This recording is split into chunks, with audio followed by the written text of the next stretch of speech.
근로계약으로 좀 본격적으로 들어가 보도록 하겠습니다. 8조에서 근로계약에 대해서 규정을 하고 있는데 기본적인 근로계약서를 두 부를 작성을 해서 한 부를 교부하도록 하는 의무, 그리고 서면으로 작성하도록 하는 의무, 요거는 우리나라하고 동일합니다. 다만 이제 서면 외의 증명 방식을 예정하고 있다는 게 좀 독특한데, 이게 이제 8조 2항에 있는 내용이죠. 근로자나 그의 대리인은 모든 증명 방식을 동원하여 근로계약이나 이런 것들을 권리를 증명할 수 있다. 애초에 이제 구두로도 근로계약이 당연히 성립한다라는 거를 얘기를 하고 있고, 구두로 성립했을 때는 서면 말고 다른 모든 증명 방식, 문자나 SNS 내용, 혹은 출퇴근 지문인식 같은 게 있다면 그런 지문인식 기록, 혹은 교통카드 이용 기록, 이런 것들이 보통 이제 우리나라에서는 근로 내역의 어떤 증명으로 많이 활용되는 자료들이거든요. 그래서 이런 것들을 미리 이제 법에서도 예정을 하고 있다라는 게 좀 독특했고요. 그리고 기간제 근로계약 같은 경우에도 3년을 기본으로 하고 있습니다. 우리나라는 기본적으로 1년이죠. 1년인데 연장을 한번 해서 2년까지 할 수 있다. 그리고 2년을 초과하게 되면은 기간의 정함이 없는 근로계약을 체결한 걸로 간주를 해버리죠. 그래서 이 부분이 우리나라하고 좀 다른 부분이다 라고 보시면 되겠고요. 기간제 근로계약을 3년을 할 수 있는데 연장이나 갱신도 할 수 있다 라는 거, 최대 기간을 제한하고 있지는 않습니다. 그래서 이론적으로는 다른 특별한 사정이 없으면 3년 단위로 이제 계속 계약 갱신을 할 수가 있는 거죠. 그래서 이 부분은 좀 우리나라하고 많이 다른 부분이다 라고 볼 수 있겠고요. 다음으로 이제 12조와 14조에서는 수행 업무나 강제 근로에 대한 내용들을 규정을 하고 있는데요. 이 부분도 이제 우리나라하고 좀 많이 다른 부분입니다. 특히 수행 직무에 대한 내용, 그러니까 근로계약상의 직무 내용하고 다른 업무를 할당할 수 없다라고 법에서 그냥 명시를 해버리고 있습니다. 사실 우리나라의 근로계약서에는 직무 내용을 구체적으로 기재하지 않는 경우가 많고, 혹은 이제 되게 포괄적으로 그냥 적어놓고 배치 전환을 그냥 자유롭게 하는 그런 편인데, 아랍에미리트 연합국 같은 경우에는 노동법에서 근로계약에서 합의한 업무와 다른 업무를 할당할 수 없다라고 그냥 기본적으로 규정을 해버리고 있습니다.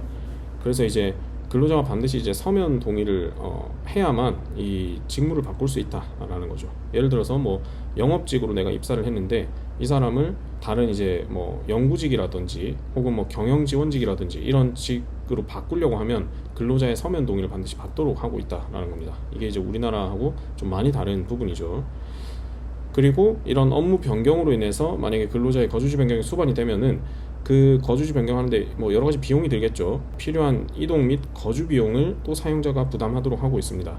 그러니까 근로계약에서 이 근무 내용하고 근무 장소에 대한 부분을 근로자 입장에서 보호를 하고 있다, 이렇게 보시면 될 것 같습니다.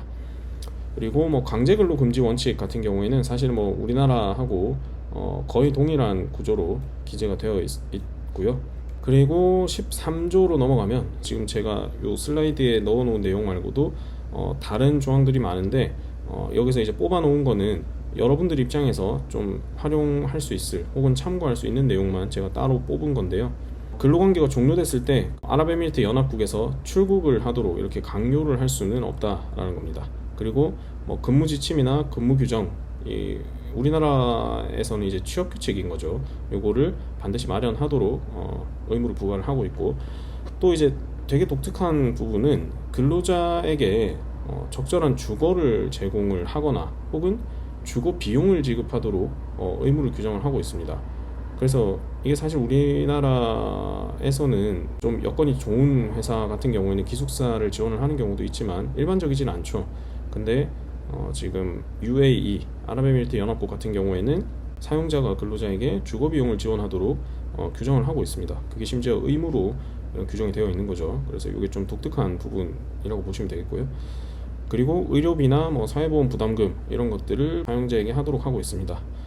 사회보험 같은 경우에는 우리나라도 마찬가지로 사용자 근로자가 반반씩 부담을 하는데, 의료비 같은 경우에는 우리나라는 예를 들어 산재를 당하면 그 근로복지공단에 근로자가 그 산재 보상 신청을 하고 거기서 이제 승인이 나면은 산재 보상 보험을 받을 수 있는 형태로 구조가 되어 있는데, 지금 아랍에미리트 연합국 같은 경우에는 이 기본적으로 의료비를 사용자가 부담하도록 하고 있습니다. 그래서 이 부분이 좀 다른 부분이라고 또 볼 수가 있겠고요.